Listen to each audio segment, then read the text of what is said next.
All right, I think we're running, everybody. Hello, everybody. Thank you for attending. And I wanted to say a quick word about why we're doing this before we start off. And everybody on this call attends a lot of user group events and presents at them around the country.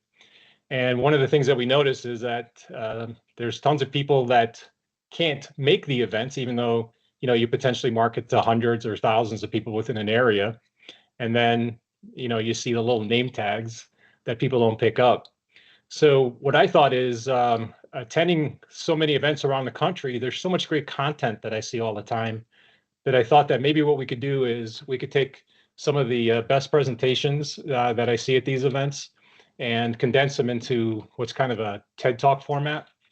And the intention for this specific event is to talk about GP, what we see as the future, and how to make sure that you're going in the right direction, and what kinds of thoughts, processes, and tools that you can have to to make a successful transition from GP to whatever potential ERP software you're moving to. So with that in mind, what I want to do is I want to introduce my friend, Mary Myers, Chief Maximizer at WorldMax, who always does a tremendous job providing Copilot, AI, and Power Platform at all these events. And her presentations are a highlight. Ben Cole, who's the president of ERP Connect Consulting, and he does have a consulting background, even though now he's got some great products in his firm. And his thoughts and his ideas on is BC an upgrade, and what's your expectations moving from G to BC is some really great insightful stuff. And so there's Ben, and then last but not least, myself, Peter Jekyll, from HandsFree. I've got 30 plus years of ERP consulting, selecting, implementing, and fixing systems that have run off the tracks. And so what we want to do today is I'm going to have a quick word on my state of the GP market. Ben's going to talk about migrations or implementations of GP to BC. Mary's going to talk about Power Platform, Copilot, and AI, which are going to supercharge your BC implementation if you move from GP to BC. And I'm going to present our special offer and what it is that I talk about at all these different events, which talks about requirements, gap fits, and things of that nature that I'll get into a little bit more. So, the future of GP. What is this current state of GP? I thought about this recently, and the thought that comes to mind is there's still people out there using Novell networks. So what I mean to say by that is that there is no reason why some people are not going to use GP for the next 10 years or even longer. And nothing that we're presenting here today is trying to force people to move in one direction or another. I always tell folks when I do requirements analysis is that if it's not broke, don't try to fix it. If you can run your GP for the next 2, 3, 4, 5, 10 years, that's fine. There's absolutely no reason why you should change it. Now, I'm not a partner, so I'm not selling upgrades or any movements to anything. I'm just giving specific advice to people that are contemplating making a move and how to best execute on those projects. So what I've noticed in doing tons of requirements gathering for GP folks that are contemplating moving to BC is that obviously they are inundated with a ton of, in the industry, what we call FUD, fear, uncertainty, and doubt. GP folks are inundated with calls about upgrading to BC immediately from partners and Microsoft, et cetera. And my observation regarding all of that information is that take a look at the source and the bias of the folks that are giving you direction on where to go with your GP. Are these folks GP consultants? Are they GP? Do they have a third-party solution that their life depends on running on GP, or is it Microsoft where their primary goal is to move everybody over to BC and start collecting what I call gym memberships on their BC monthly maintenance fees? So the best direction that I've heard as far as What the state is of the market came from one of the customers I was talking to and working with them on a requirements. They said that once Microsoft introduced new products for you to move from, that's the end. The future's certain from there. And everything from there on in is just a matter of, are you going to stay the course or are you going to make a move? And so what we're here to do is help you make the best possible move and make the best possible, have the best possible experience if you do move.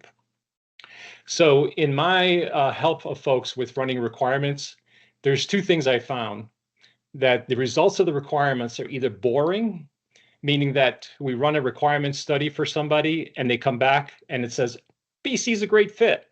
Wow, that was boring. And so boring is good in that case, or it's terrifying, because one of the things that I found was that at the last summit last year is multiple manufacturing companies that had selected to go to BC came up to talk to me and said, look, we're having a terrible implementation experience. And I asked them, well, what's your manufacturing process? And as soon as they went into it, there are just things within their requirements that just aren't a good fit. So that requirements moving from GP to BC is either boring or terrifying. You want to make sure that you're in the right place. So, okay, what I want to do now is I want to turn this over to Ben. And Ben has a lot of experience with taking companies from GP to BC and has some great and practical thoughts on what that process looks like. And is that an upgrade, like a lot of marketing materials say? And I wanted to turn it over to you for your insights, sir. Yeah, thanks, Peter. And I think, as you mentioned originally, if anybody has questions or comments or anything you want to talk about, I would like to treat this kind of as an open forum. So if you want to put anything in the chat or the Q&A, happy to discuss, because that's what we're here for, right? A discussion on moving to Business Central potentially, right? I know the main focus is going to be on GP, but a lot of these same aspects would apply if you're coming from any other system, right? If you're coming from Nav, even if you're coming from QuickBooks or your business is still running on spreadsheets, right? But we'll hyper focus on the GP to Business Central aspect of this. And I think the burning question, right, that Peter asked was, is this an upgrade or is this a re-implementation? And from my experience, at least what I've seen, I'd be interested to see what other folks have to say, since I know there are a lot of other highly experienced folks on this call, is that it is a re-implementation, right? You are taking a older system that you've been running for maybe 20 or 30 years, and you're bringing it into the cloud, right? If it was easy, everyone would be doing it, right? That's a very popular saying, and it stays true to this process, right? If it was so easy to move from Dynamics GP to Business Central in the cloud, everyone would already be on Business Central, right? We work with about 50 different partners right now reselling our various tools. So we get a fairly large sample size of what everyone's doing. And across that market, most of the partners are saying the same things. And I see a few people already in the chat kind of starting to discuss that, whether it's an upgrade. And I do agree that every client that is unique, some are easier, some are harder. And some re-implementations may be fairly straightforward, right? But it still is, there's no button that you can press and everything just magically comes over. I know there's some things that are advertised to do so, but there's always going to be some sort of configuration that you have to do once you get into Business Central. So I do like to set kind of that expectation as we frame this up, right? And there's a lot of parties involved in moving to Business Central. So Peter mentioned kind of who is telling you to move, right? I think moving is the right decision, but it's all about timing and the why behind why you should move, right? If all you're going to do is take GP and try to re-engineer Business Central to do everything that GP did, that's not the right answer, right? If you want to keep doing what you're doing, stay with that system until we can evaluate kind of how we're going to do things differently in Business Central. And I think the implementation process of going to Business Central is actually a great opportunity to reevaluate things and clean things up, right? 100% of the time, people have data that needs to be at least cleansed a little bit, right? Some people's is fairly clean. They can do a little bit of tweaking, get into the new system, and now we try to get it perfect. Some people's is quite frankly a mess, and there's a lot of data cleanliness work that needs to be done before we can get them to move over to Business Central. So by saying it's not just a click of a button, I think is actually a positive thing and can be spun into a positive opportunity to actually make things better in your system and go into the future with all these other things that Mary's going to talk about as well, with the Power Platform and AI, right? garbage in, garbage out is kind of the biggest thing. So if all you do is take your old data and shove it into Business Central, your bad reports are still going to be bad reports because those reports rely on the data coming from the underlying system, right? So I do like to call that out, and upgrade versus implementation kind of verbiage there. Want to be, again, careful about how we talk about that piece. When talking to people, Peter mentioned kind of who's guiding you to go where, right? So we've got the VARs in the ecosystem. All of the VARs, they're going to be making money by professional services typically and selling licenses, right? So depending on, like Peter said, if they're a GP VAR versus a Business Central VAR, or in some cases they do GP and Business Central, again, of course, we want to take that into consideration. We've got ISVs, which I fall into that category, right? So if you're on GP, again, full transparency, I don't make any money from GP, right? So I will be a bit biased and say, yeah, if you're on Business Central, that's great, because then we can have a conversation. We can help you optimize things after you've gone live or during the implementation process to make sure that when you go live, you are optimized and we're doing things in a streamlined manner. And then, of course, we have all the end users who are the ones making the decisions and doing the analysis, right? And then we've got all these other great tools that Mary's going to talk about that, as you're going through the process, can further help you optimize. So you've got Business Central as that base layer. You've got all of your ISV networks, which is all those add-on tools. You've got the Power Platform and Copilot, which is going to help with all the productivity and low-code, no-code pieces. And then you've got custom development, which, again, as we go through this, most of the folks on the phone that are listening that are end users on the GP side, they're probably very familiar with everything it takes to do an upgrade, right? And a lot of times people will get behind on those upgrades because they can be timely and they can be costly, right? So as you're going through that, I think one of the big value adds or benefits of coming to Business Central and being in the cloud is the ability to always stay current, and kind of almost the forced nature of staying current, right? Microsoft is going to have 2 major updates every year on Business Central. We've got a fall and a spring release, right? With that, you have to make sure that your code, if you're writing custom code, or your ISVs are compatible with that newest version, right? So us as an ISV, we're making sure that as those new versions come out, right? 23.5, 24.0, 24.5 coming up, right? All of these, we need to make sure that our code's compatible so that when you upgrade, it is truly a click of a button. So when we're talking about that upgrade process, the reason I phrase it like that is because as we're going and upgrading to the newest and latest and greatest version, most of the time, it's as simple as me going into my Business Central admin center and clicking the button that says install the latest update, right? For any ISV updates, or twice a year going in and scheduling that.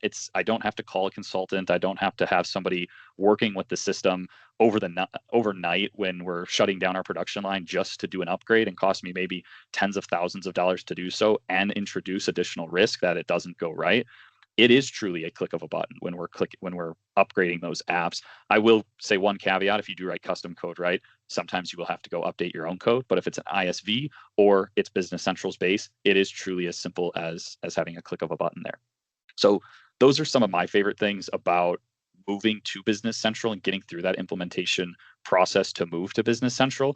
And I think then the other thing that's important to note is analyzing the differences, right? Like Peter said, there's some analysis that goes into it. I know, again, Peter, you do a lot of that, right? Analyzing, okay, here's what you're doing today in GP. Here's what you can do in Business Central, potentially do a fit gap, right? Because things are going to work completely differently in Business Central, right? Sure, journal entries are journal entries, sales orders are sales orders, but it's the nuances that you kind of have to relearn as, okay, here's the user experience, here are the button clicks, and here where things are found into the Business Central methodology. And I know for the sake of time, we can't talk about all of it, but one of my favorite things to talk about when we get to this point is the difference in the chart of accounts, because that's the first thing that you're going to set up, right? So as you're getting in, anybody from GP is used to the account strings, right? You might have 3 or 4 segments in your main account.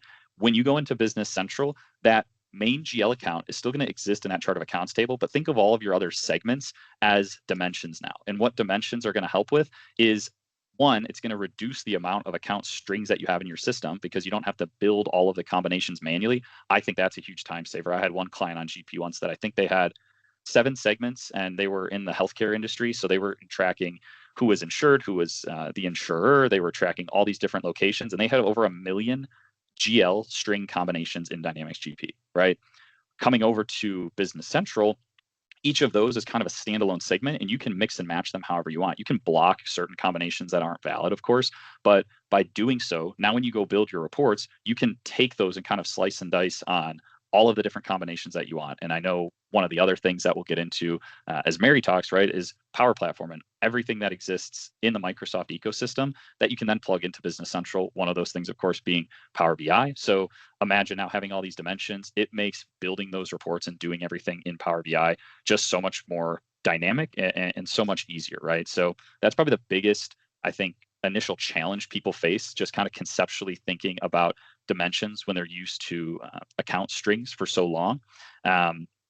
And outside of that, again, I know, Mary, you're going to talk about a lot of the additional applications outside of the ISV network and kind of how some users can do things. But I kind of want to go to the questions real quick and see what the reactions are so far. I haven't looked at these yet, but okay, so on the implementation versus upgrade, we got long story short, it depends. Each client's going to have unique requirements. It's going to be great for some and not for others. 100% agree with that, Kristen. Everyone is unique, right? Everybody runs their business differently. Business Central is going to be kind of that core or that hub, but I think there's like 5,000 different apps in AppSource right now for Business Central. So when talking about uniqueness, right, if there was one perfect fit, it would be the only app under that, and that's the only one people would download, right? And kind of going with client requirements as well. Everyone's going to be a little bit unique, so everyone's going to have their own unique challenges. I think the verbiage needs to be addressed. No GP to BC is not an upgrade, it's a reimplementation. Even using the Microsoft tool to pull data from GP to BC doesn't, in fact, pull everything either. Again, 100% agree with that. I've tried to use the tool, and I think going back to my original comment is, if it was easy, everybody would be doing it, right? If the tool from Microsoft immediately got you into Business Central, everyone would be in Business Central already, and Microsoft would probably force us to be in Business Central because of that, right? But it's not that easy, and we've seen some of these projects takes hundreds of hours, right, to do. The last one I did, I think took again probably almost 700 hours. And again, that's not saying that they will all take that. Some might take only a couple, some might take over 1,000, depending on what you're moving, right? Somebody said, like Ben alluded to, I see that's an opportunity for process improvement consulting. We're engaged to add value, not just build a new house using the same wood in the old house. Agree with that. I would almost force my clients to use it as an opportunity to get better. If somebody came to me and said, hey, I just want to take GP and I want to put it in Business Central, right? If you want to go GP in the cloud, there's some options that you can kind of get away with that, right? You can host GP in the cloud. But if all you want to do is, I've even had people say, hey, customize this to work exactly like it used to work in GP. And it's like, those to me are red flags that you're not ready to move yet. And that's okay, right? It's a learning process and it's a growing process. And there's a certain time that is right for everyone to move. And again, it would be almost overwhelming if everyone wanted to move at the same time, because there just simply aren't probably enough partners out there to move the 100,000+ installs of GP and Nav that are on premise right now. How does everyone feel about the amazing GP to BC tool? I see some sarcasm there.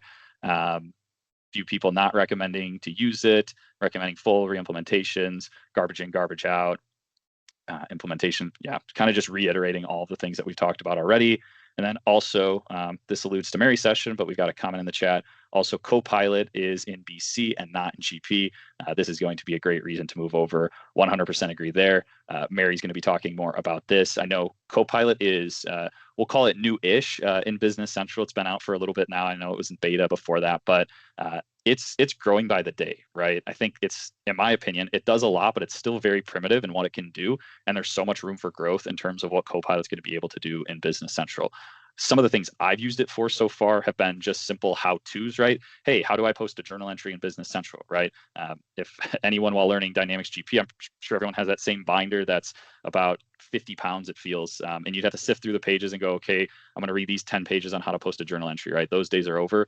You can actually, again, kind of like Google on steroids, right? You can just ask it right in the user interface how to do things. And then the other thing I really like is the analysis views. So being able to make reports much easier. Hey, group up my customers by the ones that have late invoices, right? Okay, now it's going to show me all my late invoices sorted by due date. Group all of my sales for the last quarter, right? And put it in an analysis view by customer sorted alphabetically. You can use natural language to think of those smart lists, right? Kind of, hey, I want this smart list in Business Central, kind of using the GP logic.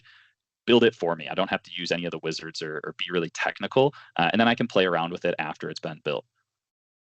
What if you could use Copilot and AI on GP data? Well said. To try Bridge to Cloud program. Bridge to Cloud program, great for companies knowing they want to move. You can save 40% on licenses, more deals, but great program.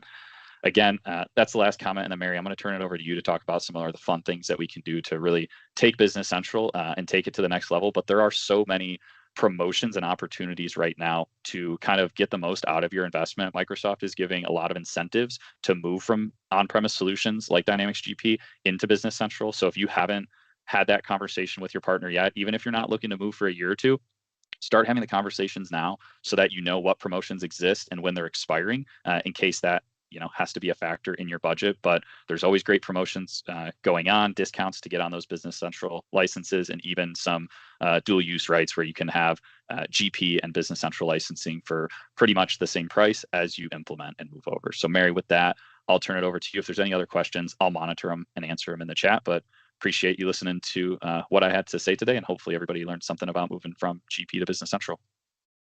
Thanks for that great insight, Ben. I know that you've experienced in both, and so great to hear your thoughts on that. And as we've alluded to in the chat, I'm pretty excited to share a little bit more about if you know me, my favorite. Oh gosh, it says it can't present. Of course it can't.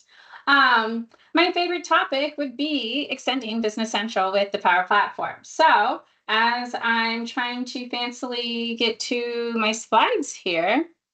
I don't even know. Maybe I'm going to try to not. Gosh, I love technology.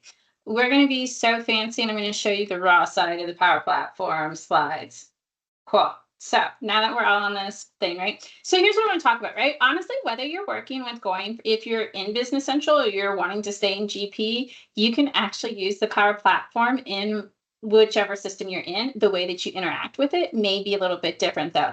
Now I'm taking a quick look at the people on this call. So I'm going to actually pass through this slide pretty quickly. Honestly, we're saying, what are we here for today? What we're talking about? I'm talking about the Power Platform, right? And so we have the different components in the Power Platform. And really some of these slides I'm going to transition to here now, right? As we know, we have these components in the Power Platform. We have Power Apps, which we can make apps on our phone. We have Power BI, which I like to call the gateway to the Power Platform. Anyone in the ERP world, whether you're having GP data or Business Central data, you're really going to like advanced reporting. And then, of course, we have Copilot Studio, which is like the new big thing. That's your chatbot. And we have Power Pages. So those are the components of the Power Platform. But what we can do is, what else can we do with them, right? Because at the heart of that, we have our business data. And so whether it's Business Central, right, the Power Platform allows us to easily take our cloud-based Business Central data and do so much more with it, right? It allows us to automate those manual processes that we're used to having to do, whether it be take one data from one system to another, right? Integrations, maybe you're used to paying some heavy integration, fees to make that happen if you're not going to do it manually, but you can actually use the Power Platform to make that happen for you. And as we can see, that's been one of the really big pushes for Business Central, is saying, hey, now I have all of this data and I can create Power Apps with it. I can automate my business processes. I can create chatbots with it, or I can even create vendor or customer portals, right? Maybe for people to kind of log in and interact with my business data from an external standpoint. And so when we're saying, oh, we have to go to Business Central, we have all these opportunities for us, right? And what I think is really cool is if we take I call this is like the 10,000 foot view, is if we take Business Central at the heart of this here, when we have our data that's easily accessible and no longer siloed, we can actually take our Business Central data and we can integrate and move our processes all across this entire reach, right? So a lot of times in an ERP, we're working with multiple systems. It's not just our ERP system. Maybe we have a CRM. Maybe we have a manufacturing system. Maybe we have a warehouse management system that we're already using. And we're wondering, does that integrate with Business Central? When we're talking about moving from GP to Business Central, a lot of times, maybe they just aren't happy with the in GP, they just want to move their financial data, but they're really, really happy with their WMS system currently. Well, then we say, okay, that's no problem. If that system that you're currently using, if it's cloud-based, we can integrate that. You can still use that. You don't have to lift and shift everything, right? And I think that's what we're talking about when we're saying, what is the difference from moving from GP to Business Central? And is it an upgrade? No, we already decided it's definitely not an upgrade, right? But it is a transition. And some of those components that you're using in there, you can continue to use. Or maybe you're like, well, in GP, I had this functionality, but I don't know that that's available in Business Central. And if you've done the comparisons, sometimes there are some things that are not, right? You could do something in GP, but you can't do it in BC now, right? Because the functionality has changed. You can look at using the Power Platform, right? Can you create an app or can you create an automated process to be able to solve that issue for you? So I think that that's a really exciting thing to at least look at whenever you're making that transition as well. And just like we're saying that this is, oh, this beautiful world and Business Central with a Power Platform, I would say, did you know that because GP is actually just in SQL, we can consume our data, or we can pull our data out of SQL and out of GP, essentially, right? And we can use it in the Power Platform. I can actually create automated processes in GP for using the Power Platform. Now, it may be a little bit different. It's not going to be as smooth as like when we're using Business Central and we have that nice like little automate button inside of there, right? No, you don't have that. You're using different opportunities. Maybe we're using scheduled events. I'm sorry, maybe we're using scheduled flows because obviously you can't go into GP and press a button. There's no trigger that says when a new record is created in GP. Or is there, right? Because again, if it's looking at a SQL table, whenever a new record is created, then I can create an automated purchase order approval in Power Automate from that, right? Because I'm looking at like my SQL tables. So we can still integrate your SQL data, or your GP data for that matter, right? With the Power Platform, which is one of the reasons why I think that the Power Platform is so great, because it has over 1,000 connectors, which means that you can connect your ERP system. And honestly, whether that's Business Central or GP, you can connect your data to over 1,000 other systems, right? And to me, I think that that's so important whenever we're saying, what is the best, most efficient way that I can run my business, regardless of what GP or what ERP system that we're in. And keeping in true with things, because I mean, we can't really have a conversation in this same age without talking about Copilot and AI, right? Now, I'm not going to torture you by going through the demos and saying, "Oh, this is what Copilot can do," and saying, we're not going to summarize things. Ben did a great job talking about what Copilot inside of Business Central currently does, right? And so there's those standard features and functionalities that it currently does. But did you know that we can bring, again, whether it's our Business Central data or our GP data, right? We can use Copilot on that and get Copilot to do more than what's standard, right? So Ben alluded to what Copilot can do currently with inside Business Central, but what if you want it to do more, right? Because inside the Power Platform, we have this component or this new functionality. It's really not new. They're just, naming it different things to make it sound more markety for right now. But it's called the AI Hub, right? And so inside the AI Hub, we have predefined models that there's a couple different predefined models. Some of them are OCR functionality, right? Whether that be for invoice processing. However, I will be the first to say that I don't ever recommend you creating a Power Automate flow for your invoice processing, because there are ISVs that do a better job at that for a better price. Just the good old consulting world of it depends. But anyway, so you do have OCR functionalities, whether it be invoice reading, it does have other document reading, you have sentiment analysis, and even for that OCR reading, right? So maybe you don't need it for invoicing, but I'll tell you what I do have. I have a Power app that has an OCR reader, and it allows me to take pictures, right? Like when I'm at conferences, I cannot keep up with all of those cards that I get. So I have a little Power app that allows me to take my AI builder, right? Where it's just this OCR functionality. It reads a business card. It allows me to jot down a little information about that. And then now I have that automatically post to my CRM because I use Sales Professional, but you can do that same exact thing. Ben recently asked me that. He said, hey, could we write that into contacts inside Business Central instead? And the answer is absolutely. And honestly, again, if you're using GP or something else, you can do that same thing. So whether it's doing those types of things, but more importantly, what we also have inside of AI Builder is AI prompts, and it allows you to create custom GPT prompts. Now, some of you have probably seen one of my demos already, but what I love to do is we can take, whether it be Business Central data or GP data. This is why I said, what if you could take GP data? Because maybe it's my sales table, right? That's in GP, but I'm just going to bring that through in SQL, and I never do GP, so I don't know the exact table number. I'll be honest and say that, but whatever that special table number is, think about if you could bring that through, right? For your sales table, your customer ledger entries inside of GP. You can bring that with Power Automate. You can bring that data in and say, hey, Copilot, act as a, I don't know, a sales manager or revenue analysis and tell me what I should do with this customer to get more information, to get more sales out of them. Are they going to be late? What should I offer to sell them, right? We can create all these different types of GPT prompts, just like we're using in Copilot, but we can automate Copilot to do that same functionality on our data, whether it be, like I said, in GP or Business Central. So I think that that's a really important component to share here. Now, give me a second. I lose where things are. I'm trying to find where a little chat is. Do we have any questions? That's what I wanted to see here. Nope.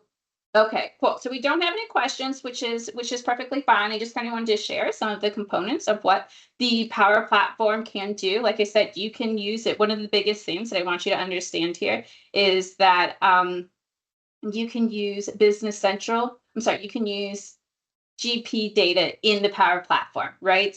And another thing about this is as we're taking, when you're transitioning from, if you decide, okay, I am going to do a re-implementation of my system, and I'm going to go from GP to Business Central, sometimes that's multi-company. Sometimes that takes like a long time, right? And so what's good to know is that because you can bring SQL data, right, into the Power Platform, is that you don't have to move your whole company all at one time. The Power Platform and being able to leverage your SQL data and put that automatically, you can actually, right? So what I'm saying here is you could automate some of your GP data every time a record happens. You can have that automatically, running into Business Central.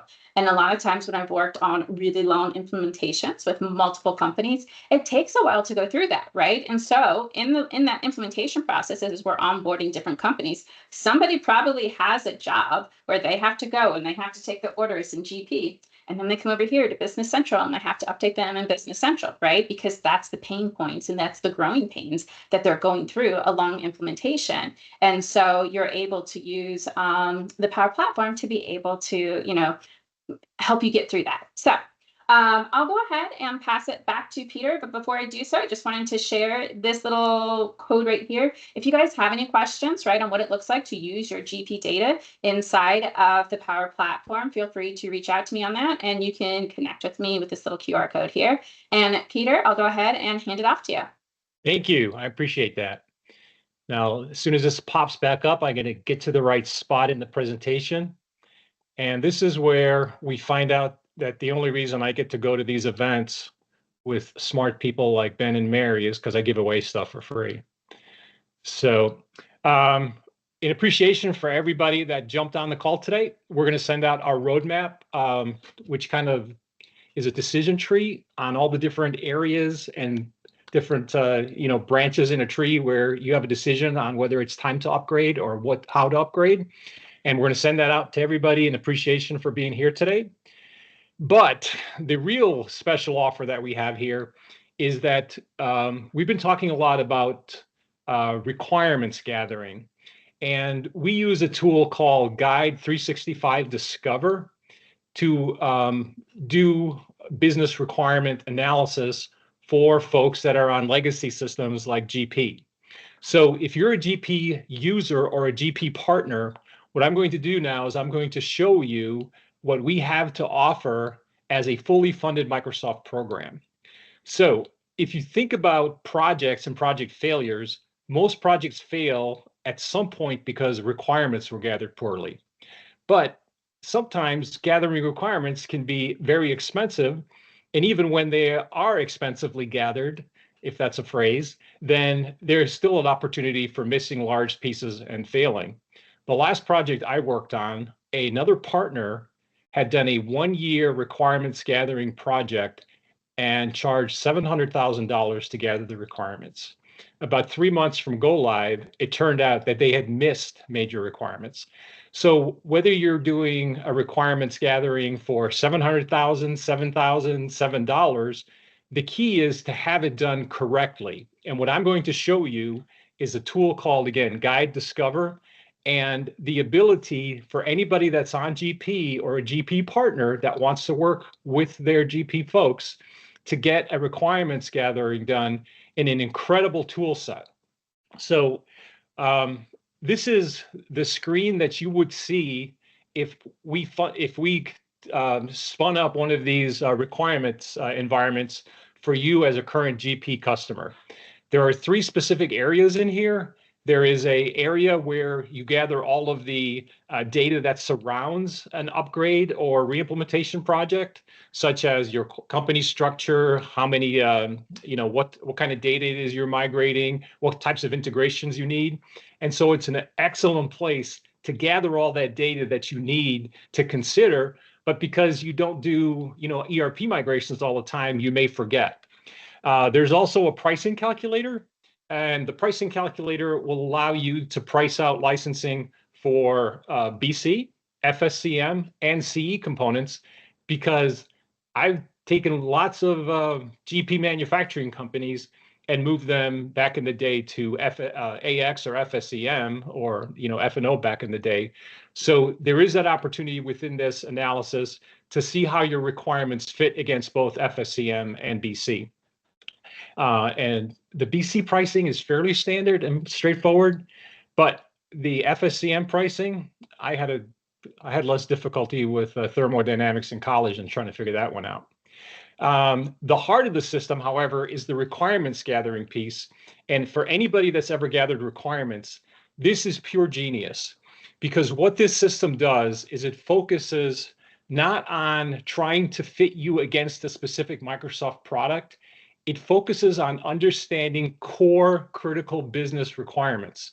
And anybody that has done business requirements, sometimes this documentation is literally thousands and thousands of questions, and some of the questions are ridiculous. Do you print checks?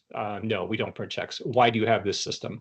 So what this system does is it's non-specific to an ERP solution, and it's specifically driven to ask you critical business process questions. Now, the way it does it is it allows you to answer that question in a variety, allows you to answer the question for a business requirement in a variety of ways. Is it a must? You absolutely positively, the new ERP has to do this, or why are we bothering with it? It should do it, right? It would be nice, and we really should do this, but if it doesn't do it, it's not going to kill us. A could means, wow, that would be exciting, but we'll do it down the road. Or we don't need this requirement at all. What is really fascinating about this kind of analysis, the would, should, coulds, is that anybody that's ever done an implementation where people have a proposal for a big bang, meaning, oh, we're going to implement everything at once. We've designed the perfect system, and now we're going to implement everything. That's a recipe for disaster. So what's driven out of this analysis is the musts will often develop your least viable system that makes the best opportunity or target to do the initial implementation. Now, based on filling out these musts, coulds, and shoulds, there is a tremendous amount of data that's pulled out of this system, including fits and gap fits against BC and FSCM, and an analysis of what percentage of the analysis that you took are must fits, how many are should fits, could fits, et cetera. And then it analyzes things such as your fit against BC versus the fit against FSCM. So we do these analysis, and the fit for BC and FSCM is very similar, which is great because then there's no reason for somebody to consider moving to FSCM. But if the fit is, some complex manufacturing company, then there may be a huge discrepancy between the two, and somebody has to take a look to see if, to move to BC makes sense. And when I talked about before about boring requirements, there's nothing better than having a GP customer input their requirements and have a great fit against BC. Because that's a boring result because there's not a lot of stuff we then have to, talk about. But boring is really good because it gives folks that insurance policy that they have a good feeling that where they're moving to is the right spot. Now, the analysis that this system does is the data is non-biased. So they are not trying to fit you into a BC or an F&O or any other type of system. So they also, besides the fit against the core system, They also take a look at what are partial fits and what ISV solutions are potential fits where you have gaps. And looking at something even more, sophisticated out of this, you can see every one of your gaps against specific line items of functionality that you need to have. So this is just a real quick, brief overview of the system that we are able to run requirements analysis for existing GP customers. Now, if there happen to be any AX, Solomon, or NAV, customers on here or consultants here, it's the exact same thing. So the majority of projects are going to fail because of requirements aren't gathered accurately. This is a great insurance policy. Even if somebody has a good feeling that they're going to move in the BC direction, this will tell them specifically in a data-driven manner, as opposed to, sales gobbledygook, what level of fit they actually have. And with that, I'm going to open up to any questions, comments, or how much is the tool to use? If you're currently a GP, Solomon, NAV, AX user, then Microsoft will fund us doing one of these requirements analysis for you. So I hate to say it's free, because free doesn't connotate any value, but it's free to the end user customer, but it is funded by Microsoft. Any other questions, comments? I see Kristen typing furiously. Yeah, Peter, while Kristen types, I think the other thing to call out too, while we're talking about price, is just evaluating what the cost to stay is, right? Because there is of course, investment that goes into all of this, but most of Microsoft's ERP investment right now, of course, is going into their cloud solutions, one of them being Business Central. So as the on-premise systems get more and more outdated, the cost to stay increases more and more, and the cutover becomes more expensive as well. And looking at supply and demand curves, right? A lot of those GP folks are transitioning into BC consultants now as well. So I think that's my final parting note. What is the cost to stay, and will it get more expensive over time? Yeah. Hey, Kristen, I want to answer that question a little bit more fully. Any partner can become a partner with Seer, which is the company that produces this tool. There is a cost associated with it that for some partners tends to be prohibitive. And so because we are not an implementation partner, we're, I believe, the only company that works with Seer to deliver these guide discover sessions purely as a benefit for partners and end users to make sure that they're fit into the right solution. So if you have a customer or a partner, they can use the tool set through us, and we will make sure that their customer or customers or installed base looks like they are delivering that service to them. Sorry, I overthought myself there. So yes, we'll either help them with it directly so they don't have to get their own license, or we'll turn them on to Seer to get their own license to do this. Any other questions, comments? Kevin is typing, so we'll look for that question and we'll call it a day. Oh, I did a transition session at our customer conference, and one of the key things that can indicate when it's time for you to move is when your Windows server or SQL server will go out of support. True. Yes. Mary, you're replying to that? No, I'm just typing a nice goodbye message. Oh, okay. All right. Well, thank you, everybody. I appreciate everybody jumping on. Ben, Mary, thank you so much. You guys were awesome as always. And we look to doing more of these on different topics that we see at these events. Awesome. Thanks for having us. Yeah, thanks, everyone. Thanks for having us.